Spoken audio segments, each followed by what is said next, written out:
Shalom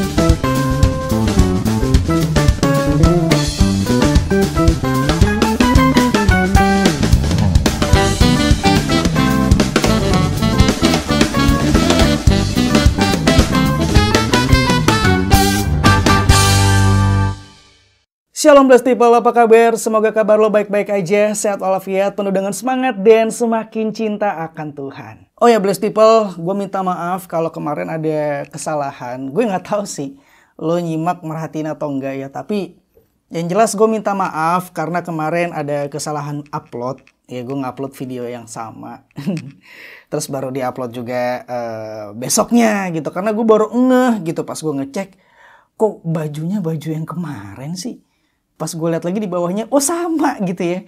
Jadi gue minta maaf ya. Pada kesempatan kali ini kita bakal membahas sebuah tema, yaitu gereja yang mengekspresikan kehadiran Kristus.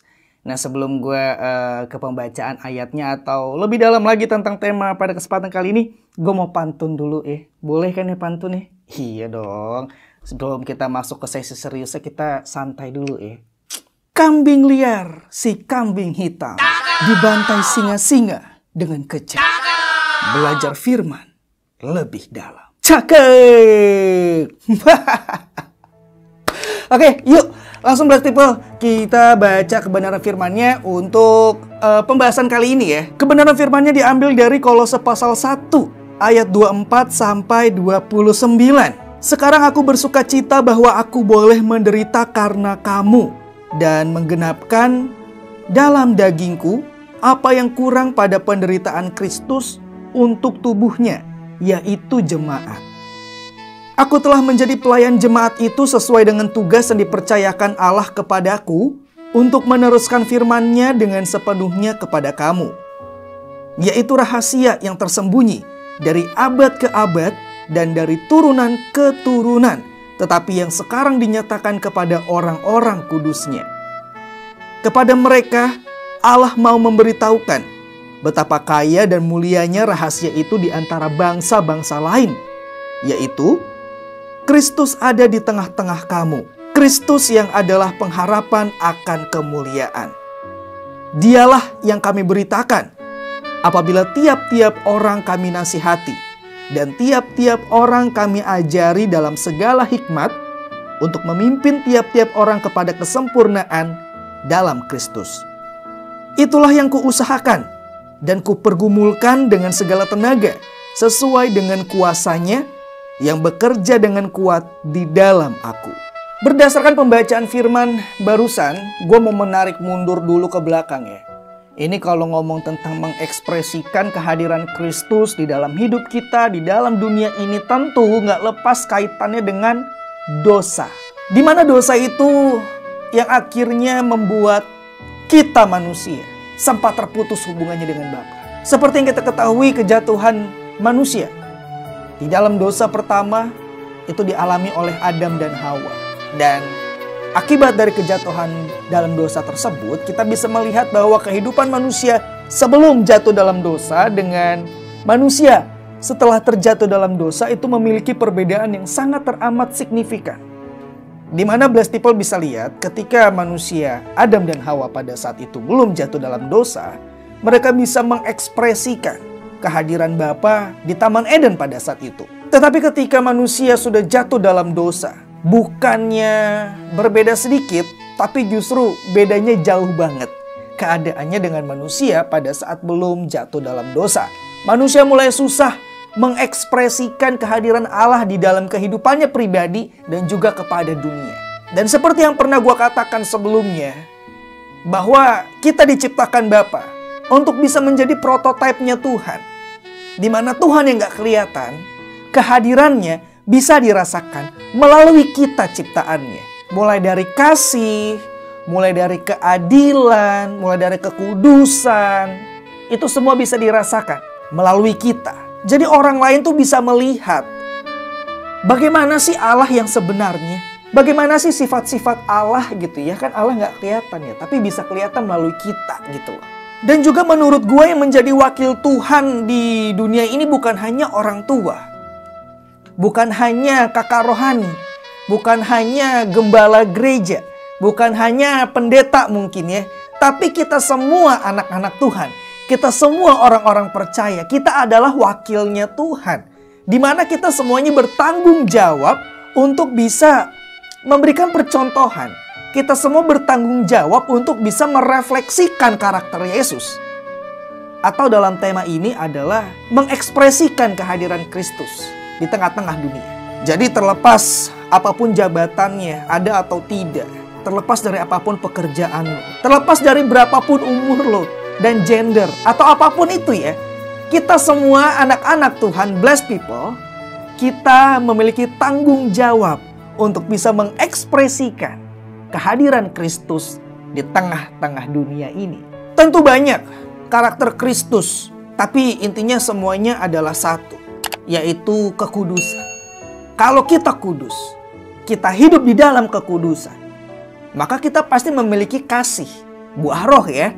Kasih, sukacita, damai sejahtera, kesabaran, kelemah lembutan, penguasaan diri, dan lain sebagainya macamnya. Itu pasti kita punya. Tapi kalau kita tidak hidup di dalam kekudusan, sangat tidak mungkin kita memiliki buah roh. Kita tidak memiliki buah roh. Artinya kita tidak mungkin bisa mengekspresikan kehadiran Kristus di tengah-tengah dunia ini. Yang ada, bukan kita mengekspresikan kehadiran Kristus, atau malah yang mungkin terjadi, kita malah membuat orang jadi menghujat Kristus gara-gara kelakuan kita. Dan dampaknya berarti sesuai dengan tema di bulan September 2021, kita nggak bakal pernah bisa menjadi gereja yang menuai di akhir zaman. Jadi tentunya ada korelasinya. Mengekspresikan kehadiran Kristus di tengah-tengah kehidupan kita. Supaya kita bisa menjadi gereja yang menuai pada akhir zaman. So kejarlah kekudusan. Kalau kita ingin mengekspresikan kehadiran Kristus di tengah-tengah kehidupan kita. Kalau kita mau menjadi gereja yang menuai di akhir zaman. Memang bukan hal yang mudah untuk hidup dalam kekudusan. Apalagi kalau kita berpikir satu hari tanpa berbuat dosa, apa mungkin? Kita manusia penuh dengan kelemahan. Kita manusia masih rentan melakukan dosa. Iya, itu kalau satu hari. Kalau kita bikin 1 menit, apakah kemungkinan untuk kita berbuat dosa semakin besar? Justru enggak kan? Semakin kecil. Kita malah semakin besar kemungkinannya untuk hidup di dalam kekudusan. Oleh sebab itu, hiduplah di dalam kekudusan. Berupayalah untuk hidup dalam kekudusan setiap menitnya. Atau bahkan setiap detiknya. Dengan kita berupaya di setiap detik, dengan kita berupaya di setiap menit, maka nggak mustahil untuk satu hari tidak melakukan dosa. Maka tidak mustahil untuk seumur hidup kita tidak melakukan dosa. Dan ya memang ngomong-ngomong tentang kekudusan ini bukanlah hal yang mudah. Sekali lagi blessed people, gue juga bukan manusia yang menganggap bahwa gue hidupnya paling kudus, gue tidak melakukan dosa. Pikiran gua, perkataan gua, isi hati gua. Enggak begitu. Tetap memang, ya, ini gua kasih tahu sekali lagi nih blessed people ya. Gua pun bukan orang yang memang sudah terbebas dari dosa, ya. Gua ngasih tahu ini, kembali gua kasih tahu nih sama blessed people ya. Dalam pembuatan video-videonya Kristen Daily Channel ketika gue sharing kebenaran firman Tuhan, memang tidak semua yang gue kasih tahu, tidak semua yang gue sharingkan di sini itu sudah gue lakukan. Tapi biarlah blessed people. Di sini bukan hanya blessed people yang belajar. Firman Tuhan itu seperti pedang bermata dua. Ya kan? Selain untuk blessed people yang mendengarkan, tapi juga untuk gue yang menyampaikan. Kita sama-sama belajar. Kita sama-sama evaluasi diri. Karena gue di sini berdiri bukan sebagai orang suci. Kita sama-sama belajar. Apa yang gue tahu gue berikan kepada blessed people. Dan apa yang gue tahu, gue akan berusaha untuk melakukannya setiap hari. Semua tujuannya cuma satu. To be like Jesus. Kita belajar untuk bisa bersama-sama menjadi serupa dengan Kristus. Supaya kita bisa mengekspresikan kehadiran Kristus dalam kehidupan nyata kita. Supaya kita bisa menjadi gereja yang menuai pada akhir zaman.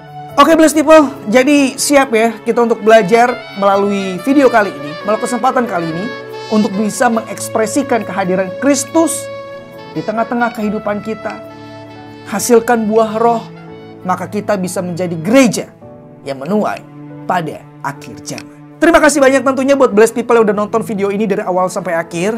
Jangan lupa di like, share, dan juga subscribe kalau Blessed People mendapatkan berkat dari setiap videonya Christian Daily Channel. Nyalain lonceng notifikasi biar lo nggak ketinggalan kalau Christian Daily Channel sedang upload video terbaru. Gue Unedo Tesalonika Gultong pamit undur diri, sampai ketemu lagi di video berikutnya. So see you and God bless you, and as always, keep the faith.